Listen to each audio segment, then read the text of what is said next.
गांधींनी जे आरोप केले त्या आरोपांना विनोद तावडे यांनी सुद्धा प्रत्युत्तर दिल्याचं पाहायला मिळालं। एक है तो सेफ है, काँग्रेसच्या डोक्यामध्ये शेख है असं वक्तव्य विनोद तावडे यांनी केलंय। राहुल गांधींच्या आरोपांना विनोद तावडेंनीही प्रत्युत्तर दिलंय। राहुल गांधी जनतेला फसवण्याचा प्रयत्न करत आहेत असंही तावडे म्हणतात। तर तावडेंनी अदानी आणि रॉबर्ट वड्रा यांचे एकत्र फोटो सुद्धा दाखवलेत। यूपीएच्या काळामध्ये अदानींना मुंद्रा बंदरासह अनेक कंत्राटं देण्यात आली असंही तावडे म्हणतात। तर महायुती सरकारच्या काळामध्ये एकही प्रकल्प राज्याबाहेर गेला नाही असं वक्तव्य सुद्धा विनोद तावडे यांनी केल्याचं दिसलं। महायुती सरकारच्या काळात एकही प्रकल्प महाराष्ट्राबाहेर गेला नाही। राहुल गांधींना माझं आव्हान आहे, समोर यावं, सिद्ध करावं की हा प्रकल्प तुमच्या काळात गेला। आम्ही सिद्ध करू की तुमच्या काळात कोणते प्रकल्प गेले।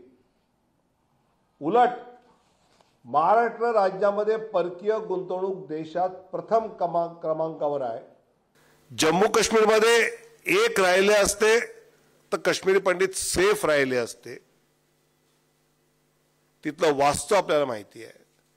अशी देशभरातली अनेक उदाहरणं ही देता येतील। त्यामुळे एक है तो सेफ आहे हा नारा पॉझिटिव्ह आहे आणि तो पॉझिटिव्हलीच राहुल गांधींनी घ्यावा अशी आमची अपेक्षा आहे। अडानीला तुमच्या यूपीए काळामध्ये तुम्ही इतक्या गोष्टी दिल्या।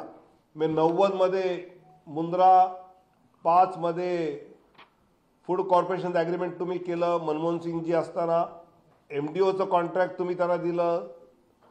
मुंद्राच्या इथे 6 SEZ तुम्ही 2006-08 ला काढले।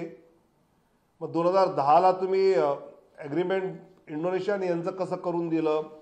एवढं सगळं rising of Adani group in UPA regime हे वास्तव आहे। गरीब धारावीकरांना घर द्यायचं नाही, ते कुठल्याही शेखच्या घशात घालायचं आहे का?